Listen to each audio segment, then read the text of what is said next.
Hello friends, welcome in target car से आपको lesson plan बनाना है। देखते हैं। और लेसन प्लान जो फिजिकल साइंस की सीरीज़ चल रही है, ठीक है। लेसन प्लान नंबर हमारा 11 है। इससे पहले 10 वीडियोस और लेसन प्लान की हो चुकी हैं, जो आप चैनल पर जाकर देख सकते हैं, ठीक है। तो इसमें किस प्रकार से आपको ब्लैक बोर्ड में लिखना है वो भी देखते हैं। तो सेम इसी प्रकार से जैसे लिखा हुआ है लेफ्ट साइड में दिनांक और मिड में पार्ट योजन संख्या वगैरह, ठीक है। इसी तरीके से पार्ट योजन संख्या नहीं, विषय उपविषय प्रकरण प्रकरण आपको बाद में डालना होगा प्रस्तावना प्रश्न पूछने के बाद। और जो लोग इससे पहले वीडियोस देख चुके हैं वो तो जानते हैं कि सामान्य उद्देश्य जो है वो सभी में सेम रहते हैं, जितने भी लेसन प्लान आप बनाते हैं। और विशिष्ट उद्देश्य भी सेम ही रहते हैं, आपके एक जैसे ही होते हैं सारे लेसन प्लान में। बस इनमें आपका टॉपिक नेम चेंज हो जाता है, जो भी टॉपिक है वो आ जाता है प्रकरण का, ठीक है। चलिए देखते हैं आगे। फिर इसके बाद आपकी क्या होती है, सहायक सामग्री, ठीक है। सहायक सामग्री पहले आएगी, पूर्व ज्ञान बाद में आएगा। इस वाले लेसन प्लान में थोड़ा सा मिस्टेक हो गया। तो सहायक सामग्री जो भी आप प्रयोग कर रहे हैं वो लिख देना है। पूर्व ज्ञान में आप लिखेंगे कि छात्राएं जो है वो इससे जुड़ी सामान्य जानकारी रखती हैं, ठीक है। फिर आते हैं प्रस्तावना प्रश्न। प्रश्न जो है वो बहुत ही इंपॉर्टेंट होते हैं कि किस प्रकार से आप टॉपिक निकलवा पा रहे हैं बच्चों से। इस पर टीचर जो है वो ज़्यादा गौर करते हैं। तो सबसे पहले आप पूछेंगे प्रश्न कि बच्चों ये क्या है, सिक्का दिखाते हो, तो बच्चे बोलेंगे सिक्का है। सिक्का किस धातु का होता है, तो बच्चे बोलेंगे लोहे का। उनके कुछ अलग भी आंसर हो सकते हैं। आप कुछ लोहे की बनी वस्तुएं पूछेंगे आप, तो बच्चे कुछ नाम बताएंगे। फिर आप पूछेंगे कि लोहे की बनी वस्तुएं किस वस्तु को अपनी ओर आकर्षित करती हैं, किससे चिपक जाती हैं, तो बच्चे बोलेंगे चुम्बक को। चुम्बक के गुणों के बारे में बताइए, तो बच्चे जो हैं वो नहीं बता पाएंगे। यही आपका समस्यात्मक प्रश्न हो जाएगा। फिर आप बोलेंगे कि बच्चों आज हम जो है चुंबक के बारे में पढ़ने वाले हैं, ये आपका उद्देश्य कथन भी हो जाएगा। फिर प्रस्तुतिकरण में आपको इस प्रकार से कॉलम बनाना है, ठीक है। फिर आपका पहला शिक्षण बिंदु आएगा चुंबक। तो चुंबक से पहले भी आपको कुछ पहले क्वेश्चन पूछने हैं कि बच्चों क्या आपने चुंबक देखा है, तो बच्चे हाँ नाम में जो भी जवाब देंगे। यहाँ पे आपकी शिक्षण विधि आएगी, जो भी आप प्रयोग कर रहे हैं। जैसे यहाँ पे प्रश्नोत्तर है तो प्रश्नोत्तर विधि। फिर यहाँ पे आप व्याख्या कर रहे हैं तो व्याख्यान या स्पष्टीकरण विधि। तो आप बताएंगे कि ऐसे पदार्थ जो लोहे या लोहे से बनी वस्तुओं को अपनी ओर आकर्षित करते हैं वो चुंबक कहलाते हैं, ठीक है। चलिए आगे देखते हैं। फिर आप चुंबक दिखा भी सकते हैं कि किस प्रकार से चुंबक के प्रकार बताएंगे आप। तो उससे पहले कुछ प्रश्न पूछेंगे कि चुंबक किसे कहते हैं, जो आपने बताया तो बच्चे रिपीट करेंगे। चुंबक के प्रकार नहीं बता पाएंगे तो आप बताएंगे कि चुंबक जो होते हैं वो दो प्रकार के, प्राकृतिक और कृत्रिम चुंबक, ठीक है। ब्लैक बोर्ड पे भी आपको मेन लिखते जाना है जो भी इम्पोर्टेंट होगा, ठीक है। इंपॉर्टेंट हम जैसे चुंबक के प्रकार, चुंबक की डेफिनेशन भी आपने लिख दिया। अगर जो ब्लैक बोर्ड में लिखा होता है ना तो बच्चे खुद भी रिपीट कर लेते हैं। फिर आप मूल्यांकन प्रश्न पूछेंगे तो उसमें आसानी होगी। फिर आप बताएंगे प्राकृतिक चुंबक और कृत्रिम चुंबक के बारे में।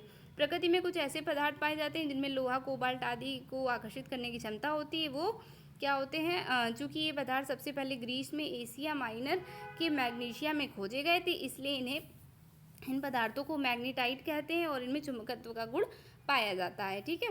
फिर आप बताएंगे कि प्राचीन समय में इनका प्रयोग जो है वो दिशा ज्ञात करने के लिए करते थे, क्योंकि चुंबक जो होता है वो स्वतंत्रता पूर्वक अगर हम चुंबक को ऐसे लटकाते हैं तो वो क्या होता है कि उत्तर दक्षिण दिशा में ठहर जाता है। इस प्रकार से आप उनको एक्सप्लेन कर देंगे। फिर आप बताएंगे कृत्रिम चुंबक के बारे में। कृत्रिम चुंबक क्या होता है, तो पहले आप पूछेंगे कि प्राकृतिक चुंबक में चुंबकत्व गुण कम होता है या अधिक, तो बच्चे बोलेंगे प्राकृतिक चुंबक जो होते हैं उनमें चुंबक का गुण जो होता है वो कम होता है। इस प्रकार से पूछते हुए फिर आप आगे एक्सप्लेन करेंगे। छात्राध्यापिका कथन जो आप बोलेंगे कि कृत्रिम चुंबक वे चुंबक होते हैं जो कृत्रिम रूप से बनाए जाते हैं। कृत्रिम चुंबक बनाने के लिए लौह चुंबकीय पदार्थों को अत्यधिक चुंबकीय क्षेत्र में रखा जाता है। जो भी लौह चुंबकीय हैं उनको अत्यधिक चुंबकीय क्षेत्र में रखते हैं, वो कृत्रिम चुंबक हो जाते हैं। ये दो प्रकार के, स्थायी और अस्थायी। इसमें जो भी छात्रों की क्रिया होगी वो लिखना है, जैसे छात्र ध्यानपूर्वक सुन रहे हैं, ठीक है, इस प्रकार से। फिर आपका आ जाएगा स्थायी और अस्थायी चुंबक क्या होते हैं, तो कुछ इस प्रकार से आपको विकासात्मक प्रश्न पूछ लेना है। फिर उसके बाद आपको एक्सप्लेन कर देना है कि वे लौह चुंबकीय पदार्थ जिनको एक बार चुंबकित करने के बाद वे एक लंबे समय तक चुंबकीय गुण को दर्शाते हैं उन्हें स्थायी चुंबक कहते हैं। कुछ उदाहरण दे देने हैं।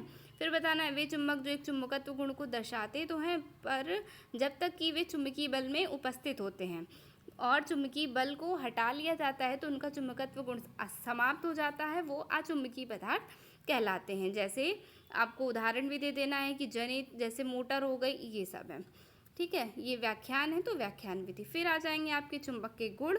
5वां शिक्षण बिंदु, तो चुंबक कितने प्रकार के होते हैं बच्चों से बोलेंगे। बच्चे बोलेंगे 2 प्रकार के। चुंबक के गुण बताइए, बच्चे नहीं बता पाएंगे। फिर आप एक्सप्लेन करेंगे कि चुंबक के 3 प्रमुख गुण होते हैं, क्या क्या। तो चुंबक लोहे और निकेल जैसे अन्य पदार्थों को आकर्षित करता है और घूमने के लिए स्वतंत्र अगर हम लटका देते हैं तो सदैव उत्तर दक्षिण दिशा में ठहर जाता है।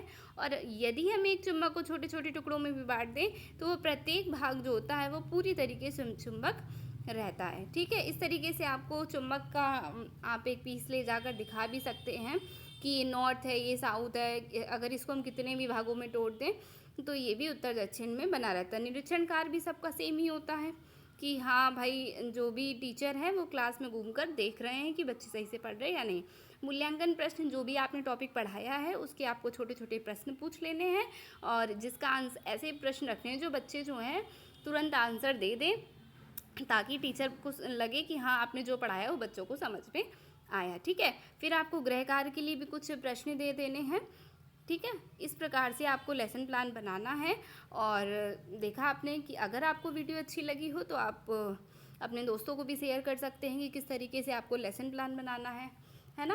और इसी तरीके की वीडियोस को अगर आपको देखनी हो तो आप चैनल से जुड़ भी सकते हैं ताकि आपको वीडियोस मिलती रहें। Thanks for watching. हाँ, एक चीज़ और रह गई कि आपको कमेंट्स भी मिलते हैं। देखिए, जो इस पे कमेंट्स का पेपर होता है, इस पे कमेंट्स भी टीचर्स लिखते हैं। अगर आपने कुछ नेगेटिव लिखा तो इसमें आपका नेगेटिव कमेंट्स भी लिखे जाते हैं। अगर कुछ गलती निकल रही तो इस पर टीचर लिख देगा कि आप ब्लैक बोर्ड पे सीधे नहीं लिख पा रहे हैं, आपकी राइटिंग में लेख नहीं सही है, बच्चे जो हैं वो अनुशासनहीन हैं। इस प्रकार से टीचर कुछ नेगेटिव या कुछ पॉजिटिव भी लिख देते हैं। ठीक है, तो वीडियो कैसी लगी कमेंट्स करके ज़रूर बताएं। Thanks for watching.